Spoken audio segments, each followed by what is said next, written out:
시체의 행방. 엠빌레이 노인은 얼굴을 흉측하게 일그러뜨린 채 바닥에 쓰러져 숨을 몰아쉬고 있었는데 그 눈은 분노와 미움으로 활활 타올랐습니다. 맥키논 경감은 이마에 땀을 훔치며 말했습니다. 홈즈 씨, 도와주셔서 감사합니다. 그러나 나는 이 노인이 권총으로 당신을 쏘려 했기 때문에 체포한 것입니다. 나는 문 뒤에서 당신의 설명에 귀를 기울이고 있었는데 유감스럽게도 그것은 당신의 상상일 뿐이지 노인의 범행을 뒷받침할 만한 증거가 없습니다. 이것으로는 재판에서 안심하십시오. 증거는 모두 갖춰져 있습니다. 지금 곧 보여드리지요. 하지만 먼저 이 위험한 노인을 한시 앞비 유치장의 철창 속에 잡아 넣어 버리십시오. 이 근처 어느 집에서 전화를 걸어 당신 부하와 마차를 부르도록 하십시오. 그 점에 대해선 열려 마십시오. 이제 곧 내 부하들이 나와 교대하러 이 저택에 오기로 되어 있습니다. 왔군요. 마차가 멎는 소리에 이어 현관문 두드리는 소리가 났습니다. 경감은 바닥에 떨어져 있던 노인의 권총을 주워 홈즈에게 건네주고 현관으로 나갔습니다. 곧 3명의 정복 경관이 맥키논 경감을 따라 들어왔습니다. 경감은 경관들에게 자네들은 이 노인을 경찰서로 데려가게. 도망치지 못하도록 주의해야 해. 알겠나? 하고 일렀습니다. 새 경관이 축 늘어져 있는 엠빌레이 노인을 잡아 끌고 가려 하자 홈즈가 손을 들어 말렸습니다. 잠깐 기다리게. 노인의 호송은 마부와 경관 한 사람이면 충분할 걸세. 나머지 2사람은 여기 남아있게. 할 일이 있어. 엠빌레이 노인은 모든 것을 체념한 듯한 얼굴로 경관 한 사람에게 끌려 방을 나갔습니다. 자, 경감님. 엠빌레이 노인이 2사람을 살해한 증거를 보여드리지요. 홈즈는 맥키논 경감을 금고실로 데리고 갔습니다. 경감님, 만일 당신이 이 밀폐된 방에 갇혀 가스에 중독되어 죽게 된다면 당신은 어떻게 하겠소? 글쎄요. 아마 유서 같은 걸 남기려고 하겠죠. 그렇소. 죽은 어네스트 의사도 역시 유서를 남겨놓았소. 종이 쪽지에 써두면 엠빌레이 노인에게 발견될까봐 눈에 띄지 않는 벽 아래쪽 구석에다 수첩에 끼워둔 보랏빛 연필로 썼습니다. 자, 여기를 보십시오. 홈즈는 엎드려서 벽의 아래쪽에 쓰인 글씨를 회중전등으로 비췄습니다. 맥키논 경감도 엎드려 그것을 들여다보았습니다. 이것만으로는 무슨 말인지 통 모르겠는데 하고 중얼거렸습니다. 이건 어네스트 의사가 의식을 잃을 순간에 써둔 것입니다. 이위위 엠 은위워 머더드 우리는 살해됐다. 라고 적으려다가 미처 다 쓰지 못하고 가스 중독으로 신경이 마비되어 연필을 떨어뜨린 것입니다. 보십시오. 이게 구석에 떨어져 있던 연필입니다. 홈즈는 호주머니에서 보랏빛 색연필을 꺼내 보였습니다. 엠빌레이 노인은 페인트 칠하기에 정신이 없었으므로 이 가느다란 연필을 보지 못했던 것입니다. 나중에 어네스트 의사의 시체를 발견하면 수첩에 적힌 글씨와 이 벽에 적힌 글씨체를 비교해 보십시오. 틀림없이 똑같을 겁니다. 과연 노인이 2사람을 죽였다는 훌륭한 증거가 되겠군요. 그런데 홈즈 씨, 왜 아까 노인 앞에서 이 증거를 들이대지 않았습니까? 엠빌레이 노인은 교활하기 짝이 없는 사람입니다. 내가 모든 걸 말해버리면 재판이 열릴 때까지 멋진 구실을 만들어 낼 우려가 있어서 일부러 잠자코 있었던 것입니다. 자, 이 보랏빛 색연필은 귀중한 증거품이니까 잘 보관해 두십시오. 고맙습니다. 홈즈 씨, 당신은 듣던 것 이상으로 명탐정이십니다. 그런데 2사람의 시체는 어디 있습니까? 홈즈는 빙그레 웃으며 장난스럽게 말했습니다. 경감님, 나에게 기대지만 말고 그 큰 머리를 움직여 보는 게 어떻소? 이 집에는 마차가 없어서 시체를 멀리 운반할 수가 없습니다. 반드시 이 넓은 저택의 어딘가에 파묻혀 있을 것입니다. 여기 있는 2사람의 경관과 함께 찾아보십시오. 그러나 이 떡갈나무 저택은 엄청나게 넓습니다. 게다가 캄캄한 밤중입니다. 3사람으로선 도저히 찾아낼 수가 없습니다.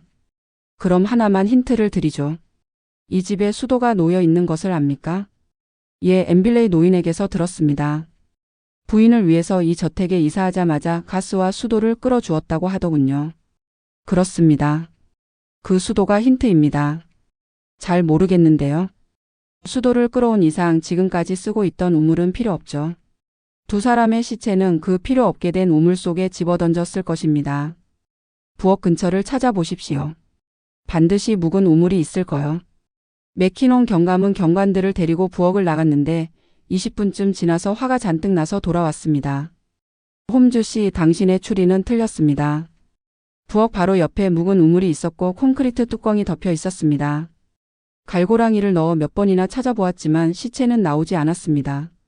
아무래도 마루 밑이나 떡갈나무 숲 속에 파묻은 것 같아요. 아니요, 마루 밑은 아까 내가 가스관을 찾느라고 조사해봤지만 시체를 파묻은 흔적은 없었습니다. 이 저택에는 묵은 우물이 또 하나 있는 것 같군요. 경감님, 내가 한번 찾아봐도 될까요? 예, 부탁합니다. 우리는 모두 부엌에서 나왔습니다.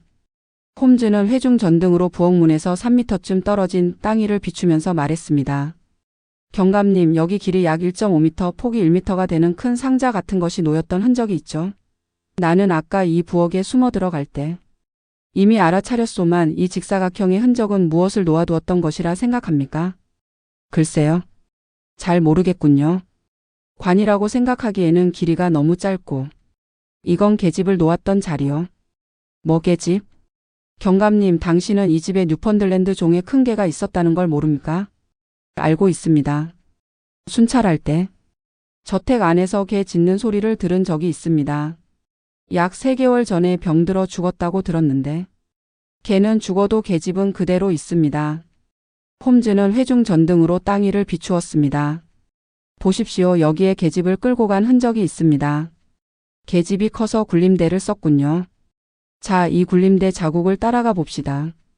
홈즈 씨, 계집을 찾아서 대체 무엇을 하겠다는 것입니까? 글쎄, 잠자코 따라오십시오. 굴림대의 자국을 더듬어 10m쯤 가자 풀밭이 나왔습니다. 무성하게 자란 풀이 폭 1m 남짓되게 쓰러져 있었습니다. 경감님, 이 풀이 쓰러진 모양을 잘 보십시오. 이건 요 3.4일 전에 계집을 끌고 간 흔적입니다.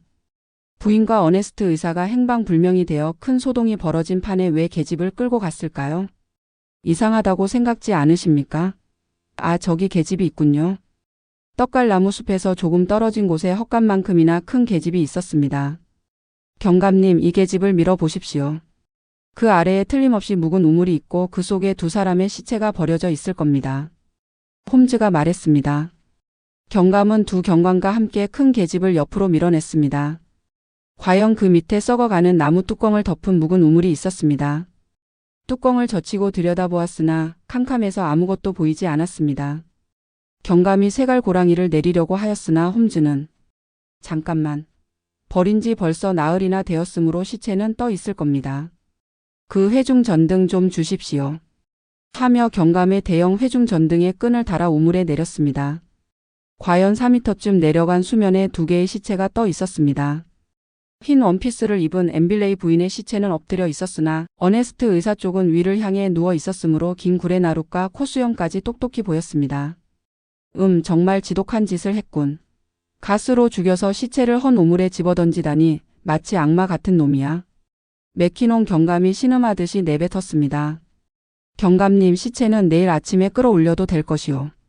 의사의 호주머니에 있는 수첩과 보랏빛 색연필, 그리고 나를 쏘려던 노인의 권총을 잘 간수하십시오. 그 노인이 아무리 잘 둘러댄다 해도 이만한 증거품이 갖추어지면 유죄가 틀림없을 것이오.